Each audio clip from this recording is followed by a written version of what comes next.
host, Patrick Van Slyke, and with me today is a very special guest. He's actually my neighbor, Phil Hogan. Phil, thank you for being here. Delighted. And you do a very unique type of art. You've brought some beautiful specimens here. What is the name of this art form? It's a Japanese art form called suiseki. It's suiseki. Yes, it's way over 1,000 years old. I don't know exactly when it started. It's popular in China also, and it may even be older there, but the Japanese art form is what I do. I see. And it's called suiseki, which means viewing stones. Oh, okay. Now these are beautiful, beautiful stones.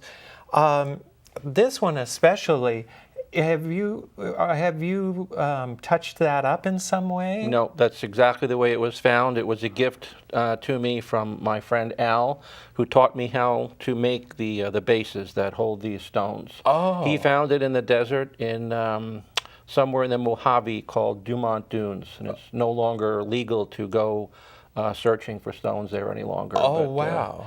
He found that years ago, and Okay. he gave it to me about 2 years ago. Wow. And that was, I believe, one of the first bases that I had made for a stone of my own after he had taught me basically the process of making them. So you make the bases, and is there a technique that goes into that? Yeah, there's a very definite technique and design decisions that have to be made to appropriately view the stone, because a number of decisions have to be made initially as to what is the front of the stone. That's very key.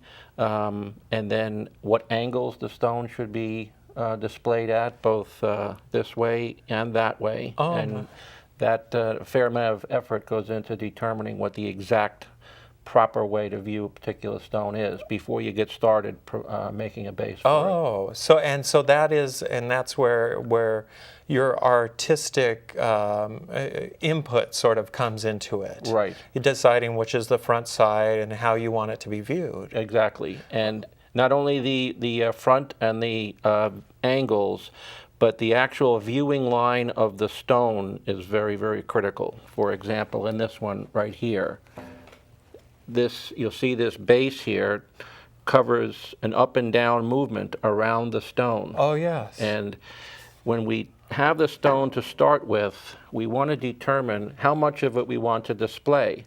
So what we would typically do is start out with an initial idea of what the viewing line of the stone would be, and we would take a chalk and hold it at approximately a 45-degree angle and just rub it around the stone, creating a single line of what the viewing line we feel would probably be appropriate. We'll adjust that generally a little bit here and there, but it will give us a good, jump-off point as to where to display the stone. And then we get started on making a base. The Japanese word for this particular part, the base that actually holds the stone for viewing, is called a daisa. It's made from the word dai, D-A-I, and that means table, to hold something. Okay. But this more appropriately is the word daisa. Now, is the base made out of wood? Yes, it is. It's painted poplar in this particular case.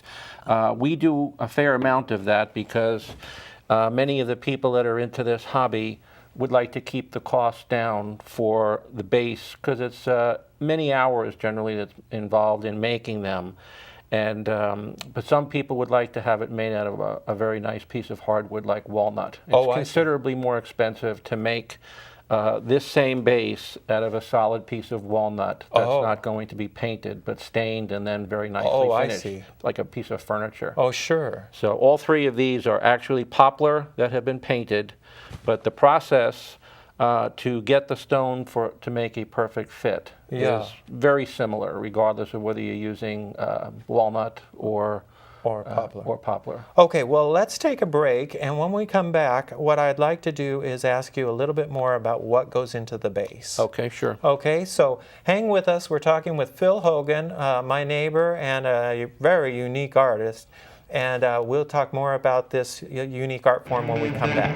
So stay with us.